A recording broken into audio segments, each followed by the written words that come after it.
इस वीडियो के अंदर हम लोग रिव्यू करने वाले हैं एसबीआई के कॉन्ट्रा फंड का। जी हाँ, पर्सनल मेरी इसके अंदर एसआईपी चल रही है, तो कितना मेरे को परफॉर्मेंस इस फंड ने निकाल के दिया है।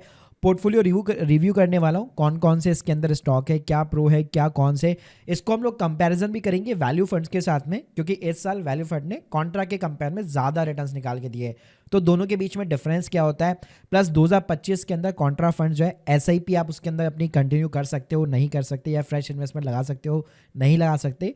तो ये सारी जानकारी देने वाला हूँ इस वीडियो के अंदर, तो प्लीज पूरा वीडियो यहाँ पे जरूर देखिएगा। अब देखो, मैं अपनी पर्सनल यहाँ पे एसआईपी परफॉर्मेंस की बात करूँ, आप स्क्रीन के सामने देख सकते हो एसबीआई कॉन्ट्रा के अंदर मैं निवेश कर रहा हूँ। और मैं अपनी एसआईपी की बात करूँ तो ऑलमोस्ट यहाँ पे मैं जो है जनवरी 2023 से आप देख सकते हो, या दिसंबर से कह सकते हो, दिसंबर 2022 से, तो इतने लंबे टाइम से मैं यहाँ पे इन्वेस्ट कर रहा हूँ। आपने यहाँ पे अगर मैं रिटर्न्स की बात करूँ तो ऑलमोस्ट एब्सोल्यूट जो रिटर्न है 21% का है। एक्सआईआर देखेंगे तो 17% का है, जो कि एक डिसेंट एक्सआईआर है। अब सबसे पहले हम लोग ना एयूएम साइज की यहाँ पे बात करते हैं, तो देखो अगर आप पूरी म्यूचुअल फंड इंडस्ट्री को उठा लेते हो और देखते हो कि भाई किसमें सबसे ज्यादा पैसा लगा हुआ है, उसकी कितनी ज्यादा वैल्यू यहाँ पे बन चुकी है, तो स्क्रीन के सामने आप देख सकते हो जो पूरी म्यूचुअल फंड इंडस्ट्री है उसके अंदर भाई टॉप 10 के अंदर ये कंसिडर होता है।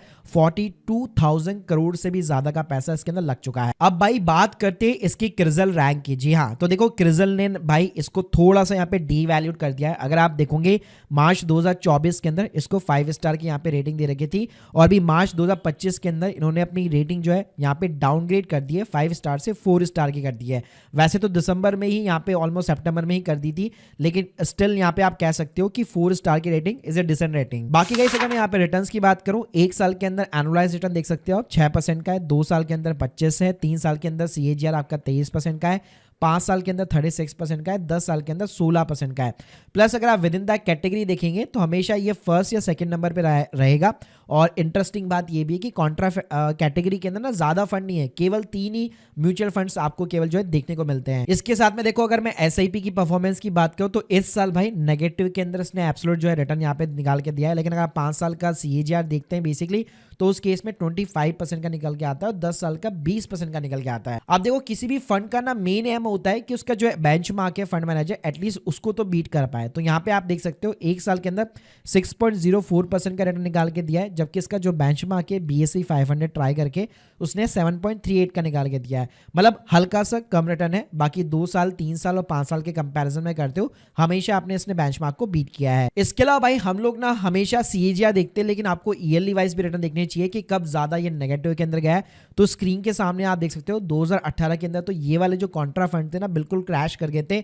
निफ्टी 50 आप देख सकते हो पॉजिटिव था 4% के आसपास, लेकिन ये जो फंड है स्पेशली कॉन्ट्रा कैटेगरी के अंदर, तो कैटेगरी एवरेज -4% का, लेकिन ये फंड जो है -13% भी गया हुआ है। तो काफी ज्यादा हाई रिस्क टॉलरेंस वाले कॉन्ट्रा कैटेगरी के फंड होते हैं। इसके अलावा अगर मैं 2025 में बात करूं तो कैटेगरी एवरेज -3% का है, जबकि ये केवल -1.76% गया है। बाकी अगर आप कोविड वाली सिचुएशन भी लेते हो बेसिकली वर्स्ट कैटेगरी के अंदर, तो निफ्टी 50 जब 29% गिरा था तो ये ऑलमोस्ट -27% के आसपास नेगेटिव था। इसके अलावा भाई अगर मैं अदर प्लेटफॉर्म की रेटिंग्स की बात करूं, जैसे मेरे पास में वैल्यू रिसर्च का प्रीमियम प्लान है, तो यहाँ पे एनालिस्ट की एक चॉइस रहती है जो काफी सारे पैरामीटर्स के बेसिकली ऊपर बेस होती है। तो यहाँ पे आप देख सकते हैं एसबीआई कॉन्ट्रा को इसने 5 स्टार की वैल्यू रिसर्च ने रेटिंग दे रखी है और बेस्ट बाय की एनालिस्ट चॉइस दे रखी है। बाकी गाइस इसके अंदर अगर आप होल्डिंग की बात करते हैं तो 82 के आसपास यहाँ पे जो है नंबर ऑफ द स्टॉक्स आते हैं। टॉप होल्डिंग्स में अगर आप देखेंगे मेजरली आपको लार्ज कैप देखने को मिलेगा, एचडीएफसी, रिलायंस, कोटक, आईटीसी, गेल, टोरेंट पावर हो गया, Punjab national bank, Dabur India, IndusInd tower हो गया और आईसीआईसीआई बैंक वगैरह हो गया। और सेक्टर वाइज भी अगर आप देखेंगे तो फाइनेंशियल सबसे ज्यादा है, उसके बाद में एनर्जी यूटिलिटीज का नंबर आता है, फिर टेक हो गया, मटेरियल हो गया और हेल्थ केयर हो गया। इसके अलावा भाई इसका एक्सपेंड रेशियो 0.64 के आसपास है, कैटेगरी 0.61 का है, लेकिन कैटेगरी के अंदर भाई 3 ही तो फंड्स है।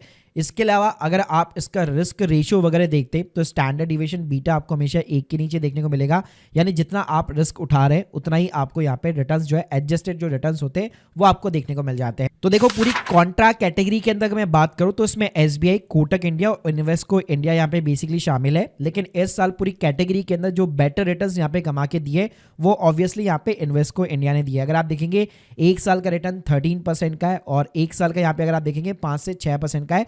कोटक और बेसिकली एसबीआई का। लेकिन इन्वेस्को का अगर आप एसआईपी रूट में अगर आप देखते रिटर्न्स वगैरह तो कुछ खास रिटर्न आपको यहाँ पे देखने को नहीं मिलता। ऐसा नहीं है कि एसबीआई से बहुत ही बेटर रिटर्न्स यहाँ पे इसने बना के दिए हो। इसके अलावा भाई अगर इन्वेस्को का यहाँ पे कंपैरिजन भी करते हैं नेगेटिव के मामले में तो 2025 के अंदर ये ज्यादा नेगेटिव में जा चुका है, लेकिन अच्छी बात ये की थी कि 2018 में केवल ये -1.32% गया था। तो देखो ओवरऑल अगर मैं बात करूं, अगर आप एक हाई रिस्क टॉलरेंस वाली इन्वेस्टर कैटेगरी के अंदर आते हैं और कॉन्ट्रा फंड के अंदर आपको निवेश करना है तो डेफिनेटली एसबीआई या इन्वेस्को दोनों में से आप कोई भी यहाँ पे शॉर्टलिस्ट वगैरह कर सकते हो। लेकिन भाई कॉन्ट्रा कैटेगरी के साथ में जो वैल्यू बेसिकली फंड वाली म्यूचुअल फंड की जो कैटेगरीज होती है उसमें से कई फंड ने ना इस साल बहुत जबरदस्त यहाँ पे रिटर्न निकाल के दिए हैं। तो देखो एक कंपैरिजन भी बता देता हूँ कि कॉन्ट्रा म्यूचुअल फंड और वैल्यू म्यूचुअल फंड में दोनों में डिफरेंस क्या होता है। वैसे तो ऑलमोस्ट एक ही थीम के ऊपर काम करते हैं लेकिन फिर भी इसके अंदर काफी ज्यादा डिफरेंस होता है। अगर आप कॉन्ट्रा म्यूचुअल फंड में देखेंगे तो वो किसी एक सेक्टर के ऊपर या किसी कॉन्सेंट्रेट करता है पर्टिकुलर स्टॉक्स के ऊपर as per the market trends. Value funds के अंदर क्या होता है, जो फंडामेंटली स्ट्रॉन्ग स्टॉक्स होते हैं लेकिन अंडर वैल्यूड होते हैं उसको यहाँ पे पिकअप किया जाता है। अप्रोच अगर आप देखेंगे तो ये अपोजिट चलता है मार्केट सेंटीमेंट्स के अगेंस्ट। जब मतलब सब लोग जो है बेच रहे हैं तब जाके ये कॉन्ट्रा फंड्स का जो फंड मैनेजर है वो खरीद रहा होता है।